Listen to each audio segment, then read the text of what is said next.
اعوذ بالله من الشیطان الرجیم بسم الله الرحمن الرحیم. ګرانو کتونکو یو ځل بیا ساجد حسین بنګش د سنجو ټي وي له طرفه تاسو سره مخاطب یم. امید لرم چې تاسو چرته وئ روغ او جوړ او خوشحاله اوسئ.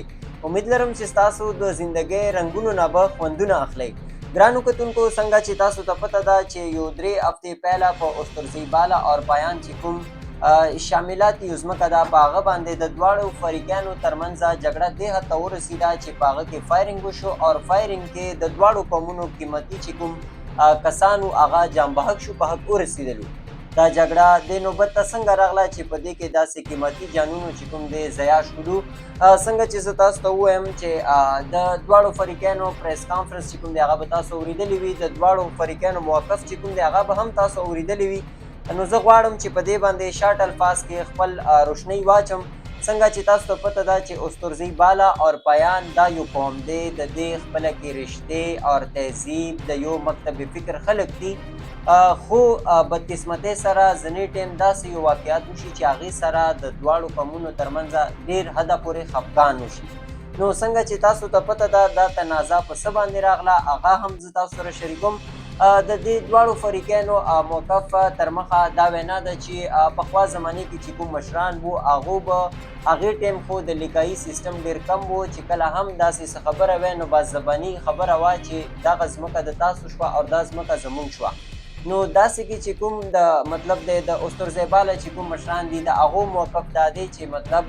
د استرزی پایان چې کوم لاډو قبرستان دی هغه زموږ ځمکه وه، خو زموږ مشرانو دې ته ورکړي دي چې دلته کې د تاسو قبرستان جوړ کړئ او دلته کې د مړو تدفین کوئ. همداسې د استرزی پایان چې کوم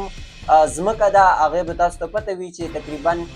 استرزی بالا ډېر داسې قبرستان دی چې هغه مشران دا وایي چې دا ځمکه چې کوم ده دا د استرزی پایان ده، خو مشرانو په وینا مطابق چې کوم دی دا ځمکه قبرستان دپاره وقف شوي ده.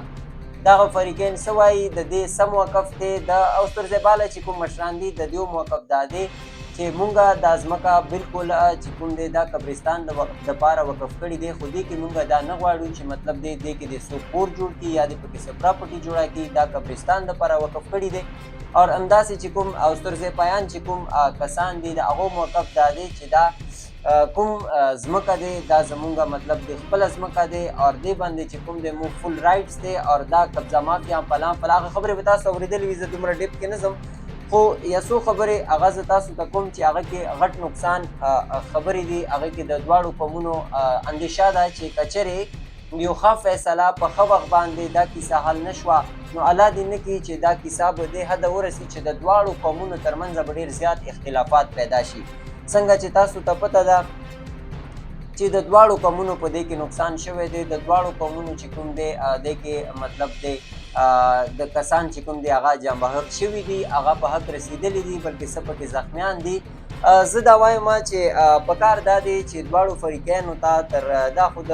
زه به په خپل الفاظو کې دا ووایم چې دا خو د کور ایشو دا پکار دا دی چې دا خلک د خپله کې کیني، علما دي کیني، ملکنان دي کیني او د کوم نماینده دي هغه دې کیني او دغه فیصله ترمنځ کې وکړي، بجای دی چې دا فیصله دې حد ته ورسي چې دې کې مزید نور داسې څه جاني او مالي نقصان ونه شي. پکار دا دی چې دې کې هر یو سړی د رول ادا کړي او دا داسې یو ایشو ده.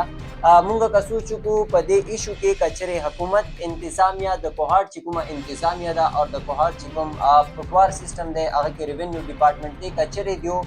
په صحیح وخت باندې صحیح مطلب دی په دې باندې کار کړی وی نو دا نوبت په دې ته نه راتلو چې دې کې به داسې قیمتي جانونو ضیاع کېدله. بل دا چې پکار دا ده چې حکومت نه سوا مونږ مشرانو ته پکار دا دی چې په دې کې د داسې د خیر خبره وکړی شي چې دا کوم د خلکو کنفیوژن دی دا ترې ختم کړی شي. دینه علاوه بل یو دا درخواست کوم چې پکار دا دی چې د دواړو قومونو ترمنځ کې چې هغه خلک چې هغه قبضه مافیا دي چې هغه قوم دپاره نه بلکې ذاتیت دپاره په داسې ځمکو باندې قبضې کړي چې هغې ته قوم ته څه فایده نه رسي، خو بلکې داسې قبضه مافیا خلک چې هغو ته فایده رسي. پکار دا دی چې داسې خلک د معاشرې نه ختم کړی شي او د دوی خلاف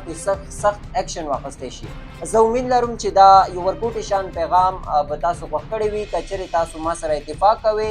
یا نه کوئ یا د تاسو څه پرسنل رای دی هغه موږ سره شریکول غواړئ نو په لاندې کمنټس کې تاسو خپلې رای موږ سره شریک کړئ. د لوی الله په امان.